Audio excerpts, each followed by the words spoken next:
अलक निरंजन.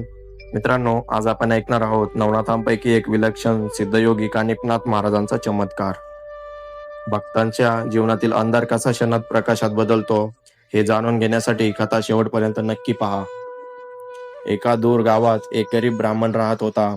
दुष्काळ, कष्ट, उपासमार आणि घरात भुकेने रडणारी लेकरं. त्यांचं शेत उजाड, घरात धान्य नाही, भविष्य काळोख्यात.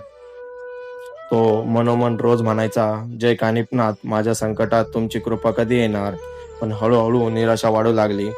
एका दिवशी उपाशी पोटी डोळ्यात पाणी घेऊन त्याने दोन्ही हात जोडले.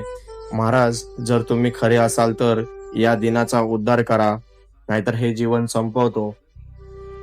त्या आर्त हाकेमध्ये इतकी भक्ती होती की क्षणात वातावरण बदललं.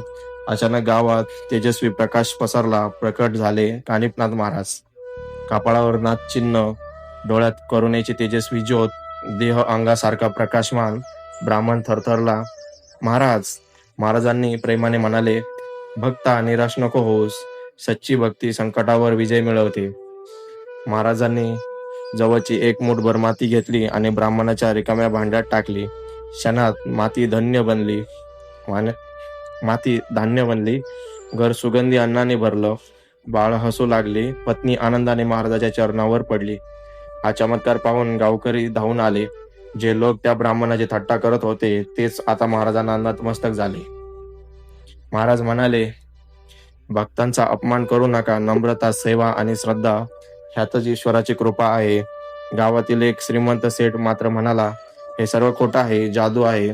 खरे संत असाल तर माझी कोरडी विहीर भरून दाखवा. महाराज शांत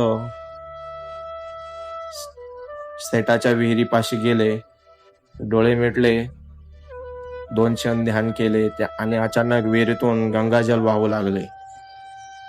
सेठचा अहंकार चुरडला. तो महाराजाच्या चरणी पडला. त्या दिवसापासून पूर्ण गाव भक्ती मार्गावर आला. ब्राह्मणाचे आयुष्य बदलले. घरात सुख समृद्धी आली. गावात जयघोष सुरू झाला. जय कानिपनाथ महाराज की जय. नमो आदेश. मित्रांनो, कानिपनाथ महाराजांची कृपा मिळवायची असेल तर जीवनात नम्रता, सेवा आणि सच्ची श्रद्धा ठेवा. कथा आवडली असल्यास लाईक, शेअर, सबस्क्राईब नक्की करा. जय कानिपनाथ महाराज. जय श्री नवनाथ महाराज. ओम नमो आदेश.